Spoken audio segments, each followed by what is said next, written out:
क्या आपने कभी सोचा है कि हीरो बनने के लिए क्या करना पड़ता है? क्या वीरता केवल उन लोगों के लिए आरक्षित है जो टोपी पहनते हैं और अलौकिक क्षमता रखते हैं?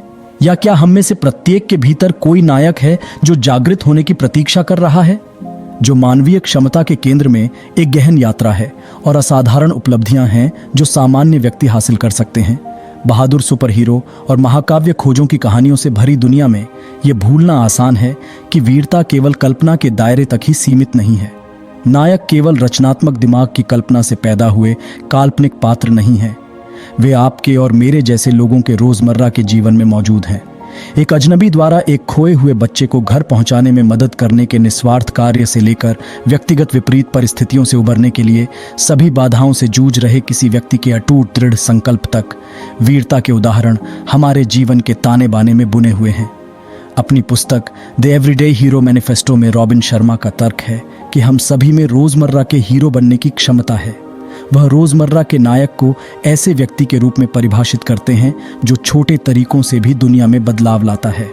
शर्मा का मानना है कि कुछ सरल सिद्धांतों का पालन करके हम सभी रोजमर्रा के हीरो बन सकते हैं। पहला सिद्धांत है सकारात्मक दृष्टिकोण रखना। शर्मा का कहना है कि जीवन के किसी भी क्षेत्र में सफलता के लिए सकारात्मक दृष्टिकोण जरूरी है। जब हमारा दृष्टिकोण सकारात्मक होता है तो हमारे उत्पादक, रचनात्मक और सहायक होने की अधिक संभावना होती है। हमें चुनौतियों से पार पाने और अपने लक्ष्य हासिल करने की भी अधिक संभावना है। दूसरा सिद्धांत है अनुशासित रहना। शर्मा का कहना है कि अनुशासन उत्पादकता की कुंजी है। जब हम अनुशासित होते हैं तो हम अपने लक्ष्यों पर ध्यान केंद्रित करने और कठिन होने पर भी कार्रवाई करने में सक्षम होते हैं। हमें अपनी प्रतिबद्धताओं पर अमल करने की भी अधिक संभावना है। तीसरा सिद्धांत है दूसरों की सेवा करना। शर्मा का कहना है कि सेवा जीवन में सबसे महत्वपूर्ण चीजों में से एक है जो हम कर सकते हैं। जब हम दूसरों की सेवा करते हैं तो हम न केवल उनके जीवन में बदलाव लाते हैं, बल्कि हम अपने जीवन को भी समृद्ध बनाते हैं। हम दूसरों से अधिक जुड़ाव महसूस करते हैं और अधिक संतुष्ट महसूस करते हैं। तो दोस्तों, भेल लाइब्रेरी में आपका एक बार फिर से स्वागत करता हूँ। तो दोस्तों, इस किताब के 6 चैप्टर हैं। आइए एक एक करके हर चैप्टर के बारे में संक्षेप में जान लेते हैं। Chapter 1 the power of positivity. इस चैप्टर में शर्मा सकारात्मक रुख रखने के महत्व पर चर्चा करते हैं। उनका तर्क है कि हमारा दृष्टिकोण ही हमारी सफलता की नींव है। जब हमारा दृष्टिकोण सकारात्मक होता है तो हमारे उत्पादक, रचनात्मक और लचीला होने की अधिक संभावना होती है। Sharma provides several exercises and strategies for developing a positive attitude. These include practicing gratitude। हर दिन नायक अपने जीवन में अच्छी चीजों के लिए आभारी होते हैं। वे उन लोगों, चीजों और अनुभवों की सराहना करने के लिए समय निकालते हैं जो उन्हें खुश करते हैं। कृतज्ञता का अभ्यास करने के लिए आप एक कृतज्ञता पत्रिका रखकर शुरुआत कर सकते हैं।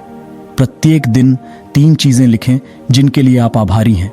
यह आपके स्वास्थ्य और परिवार से लेकर आपकी नौकरी और घर तक कुछ भी हो सकता है। आप अपने जीवन की सभी अच्छी चीजों पर विचार करने के लिए प्रतिदिन कुछ मिनट निकालकर भी कृतज्ञता का अभ्यास कर सकते हैं।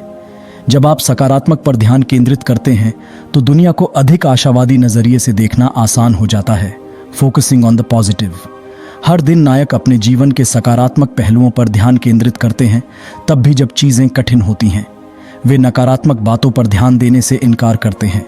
जब आप उदास महसूस कर रहे हों तो अपने जीवन के नकारात्मक पहलुओं पर ध्यान केंद्रित करना आसान होता है, लेकिन यदि आप सकारात्मक दृष्टिकोण विकसित करना चाहते हैं तो अपने दिमाग को सकारात्मक पर ध्यान केंद्रित करने के लिए प्रशिक्षित करना महत्वपूर्ण है। ऐसा करने का एक तरीका सकारात्मक दृष्टि बोर्ड रखना है। यह एक बोर्ड है जहां आप ऐसी छवियां और उद्धरण पोस्ट कर सकते हैं जो आपको प्रेरित करते हैं। जब आप अपने विजन बोर्ड को देखते हैं तो यह आपको अपने लक्ष्यों और सपनों पर केंद्रित रहने में मदद करेगा। Visualising success. हर दिन नायक स्वयं को अपने लक्ष्य प्राप्त करने की कल्पना करते हैं। वे अपने मन में खुद को सफल होते हुए देखते हैं और इससे उन्हें अपने सपनों को साकार करने में मदद मिलती है। Chapter 2 the discipline of productivity. इस अध्याय में शर्मा उत्पादक होने के महत्व पर चर्चा करते हैं। उनका तर्क है कि हम सभी के पास दिन में समान 24 घंटे हैं, लेकिन यह हमें तय करना है कि हम उनका उपयोग कैसे करते हैं। रोजमर्रा के नायक उत्पादक लोग होते हैं जो अपने समय का अधिकतम उपयोग करते हैं। Sharma offers several strategies to increase productivity. These include setting goals। हर दिन नायक लक्ष्य निर्धारित करते हैं और उनके लिए लगन से काम करते हैं। वे जानते हैं कि वे क्या हासिल करना चाहते हैं और वे वहां पहुंचने के लिए एक योजना बनाते हैं। जब आप लक्ष्य निर्धारित करते हैं तो यह आपको एक स्पष्ट दिशा और उद्देश्य देता है। यह आपको केंद्रित और प्रेरित रहने में भी मदद करता है। लक्ष्य निर्धारित करने के लिए यह पहचान कर शुरुआत करें कि आप क्या हासिल करना चाहते हैं। फिर अपने लक्ष्यों को छोटे अधिक प्रबंधनीय चरणों में विभाजित करें। प्रायोरिटिंग। हर दिन नायक अपने कार्यों को प्राथमिकता देते हैं और सबसे महत्वपूर्ण कार्यों पर ध्यान केंद्रित करते हैं। वे उन चीज़ों पर समय बर्बाद नहीं करते जो महत्वपूर्ण नहीं हैं। जब आप अपने कार्यों को प्राथमिकता देते हैं तो आप तय करते हैं कि कौन से कार्य सबसे महत्वपूर्ण हैं और उन्हें पहले करने की आवश्यकता है। इससे आपको अभिभूत और तनावग्रस्त महसूस करने से बचने में मदद मिलती है। अपने कार्यों को प्राथमिकता देने के लिए उन सभी कार्यों को सूचीबद्ध करके शुरुआत करें जिन्हें आपको करने की आवश्यकता है। फिर कार्यों को महत्व के क्रम में क्रमबद्ध करें। Eliminating distraction.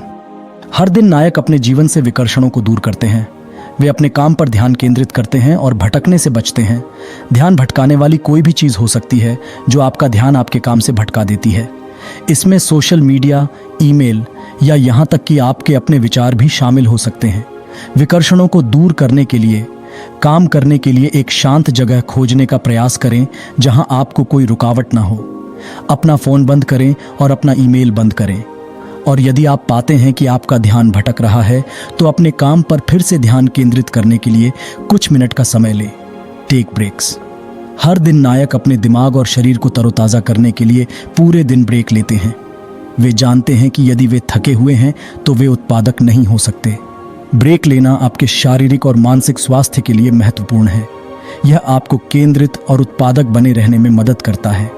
ब्रेक लेने के लिए हर 20-30 मिनट में उठने और घूमने की कोशिश करें। टहलने के लिए कुछ मिनट का समय निकालें। और यदि आपको ज़रूरत हो तो दोपहर का खाना खाने या आराम करने के लिए एक लंबा ब्रेक लें। Chapter 3 the art of service. इस अध्याय में शर्मा दूसरों की सेवा के महत्व पर चर्चा करते हैं। उनका तर्क है कि हम सभी के पास दुनिया को देने के लिए कुछ न कुछ है और हमें अपने उपहारों का उपयोग दूसरों की मदद करने के लिए करना चाहिए। हर दिन के नायक निस्वार्थ लोग होते हैं जो दूसरों की मदद के लिए हमेशा तैयार रहते हैं। उनका मानना है कि लेने से ज़्यादा महत्वपूर्ण है देना। Sharma offers many ways to serve others. These include volunteering your time. हर दिन नायक दूसरों की मदद करने के लिए अपना समय स्वेच्छा से देते हैं। वे अपने समुदायों को वापस लौटाते हैं और दुनिया में बदलाव लाते हैं। अपना समय स्वेच्छा से देने के कई तरीके हैं। आप स्थानीय सूप रसोई, बेघर आश्रय या पशु आश्रय में स्वयं सेवा कर सकते हैं। आप बच्चों या बुजुर्ग लोगों को पढ़ाने के लिए स्वेच्छा से भी काम कर सकते हैं। Being kind to others. हर दिन नायक दूसरों के प्रति दयालु होते हैं, भले ही यह कठिन हो। वे दूसरों की मदद करने और उन्हें अच्छा महसूस कराने के लिए हर संभव प्रयास करते हैं। दयालुता एक सरल कार्य है जो किसी के जीवन में बड़ा बदलाव ला सकता है। आप दूसरों के लिए दरवाज़ा खुला रखकर, उनकी तारीफ करके या बस नमस्ते कहकर उनके प्रति दयालु हो सकते हैं। Forgiving others. हर दिन नायक दूसरों को माफ़ कर देते हैं, भले ही उन्हें ठेस पहुंची हो। वे समझते हैं कि हर कोई गलतियां करता है और वे आगे बढ़ने को तैयार हैं। क्षमा एक शक्तिशाली कार्य है जो हमारे दिल और दिमाग को ठीक कर सकता है। जब हम किसी को क्षमा करते हैं तो हम उस नकारात्मक ऊर्जा को छोड़ देते हैं जिसे हमने पकड़ रखा है। Practising compassion. हर दिन नायकों में दूसरों के प्रति दया होती है। वे दूसरों के सामने आने वाली चुनौतियों को समझते हैं और मदद करने को तैयार रहते हैं। करुणा दूसरे व्यक्ति की भावनाओं को समझने और साझा करने की क्षमता है। जब हम करुणा का अभ्यास करते हैं तो हम दूसरों के साथ गहरे स्तर पर जुड़ते हैं और दुनिया को अधिक देखभाल करने वाली जगह बनाते हैं। Chapter 4 the art of living with purpose. उद्देश्य के साथ जीने की कला। एक उद्देश्यपूर्ण जीवन जीने के वास्तविक अर्थ को समझने की एक मनोरम यात्रा है। यह अध्याय मार्गदर्शन का एक प्रतीक है जो हमें अपने अनूठे रास्ते की खोज करने और जीवन पर सार्थक प्रभाव डालने का आग्रह करता है। हमारे चारों ओर की दुनिया। क्या आपने कभी अपने आप से पूछा है, जीवन में मेरा उद्देश्य क्या है? यह अध्याय उस प्रश्न की खोज का उल्लेखनीय कार्य करता है। यह उद्देश्य की अवधारणा में गहराई से उतरता है। यह समझाता है कि यह सिर्फ एक क्षणभंगुर लक्ष्य से कहीं अधिक है। यह एक प्रेरक शक्ति है जो हमारे कार्यों को बढ़ावा देती है, हमारे निर्णयों को प्रभावित करती है और हमारे जीवन को अर्थ देती है। पुस्तक इस बात पर जोर देती है कि उद्देश्य कोई ऐसी चीज नहीं है जिसे हम भूल जाते हैं। ये कुछ ऐसा है जिसे हम जानबूझकर विकसित करते हैं। अपने कार्यों को अपने मूल्यों, जुनून और प्रतिभाओं के साथ जोड़कर हम उद्देश्य की भावना को उजागर कर सकते हैं, जो हमें अपनी क्षमता को पूरा करने की दिशा में मार्गदर्शन करता है। उद्देश्य के साथ जीने की शक्ति को दर्शाने के लिए अध्याय उन व्यक्तियों की कहानियों से भरपूर है जिन्होंने सकारात्मक बदलाव लाने के लिए अपने उद्देश्य की भावना का उपयोग किया है। ये उदाहरण दिखाते हैं कि कैसे उद्देश्य संचालित जीवन अच्छाई के लिए एक ताकत हो सकता है, न केवल हमारे अपने जीवन को बल्कि हमारे आसपास के लोगों के जीवन को भी बदल सकता है। कल्पना करें कि आप हर सुबह दिशा की स्पष्ट समझ और आप जो करते हैं उसके प्रति जुनून के साथ उठते हैं। उद्देश्य के साथ जीने की कला इस अनुभव में उतरती है, हमें दिखाती है कि कैसे उद्देश्य हमारे जीवन को जीवन शक्ति, प्रेरणा और पूर्णता की गहरी भावना से भर सकता है। यह अध्याय यह स्वीकार करने से नहीं कतराता है कि उद्देश्य के साथ जीने की यात्रा हमेशा सहज नहीं होती है। यह उन चुनौतियों का समाधान करता है जिनका हमें रास्ते में सामना करना पड़ सकता है, जैसे आत्मसंदेह और बाहरी दबाव। प्रति सच्चे बने रहने के लिए उपकरण और अंतर्दृष्टि से भी सुसज्जित करता है, व्यावहारिक रणनीतियों को शामिल करके, जैसे कि हमारे उद्देश्य के अनुरूप लक्ष्य निर्धारित करना और सार्थक अनुभवों की तलाश करना। पुस्तक हमें एक ऐसा जीवन बनाने का अधिकार देती है जो उद्देश्यपूर्ण और प्रभावशाली दोनों है।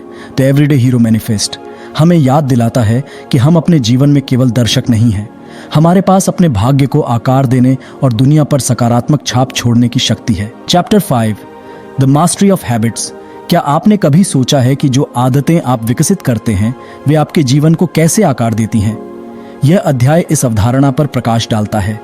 यह हमें यह समझने में मदद करता है कि हमारी आदतें हमारी दैनिक दिनचर्या का आधार हैं और हमारे कार्यों, निर्णयों और अंततः हमारे जीवन की दिशा पर सीधा प्रभाव डालती है।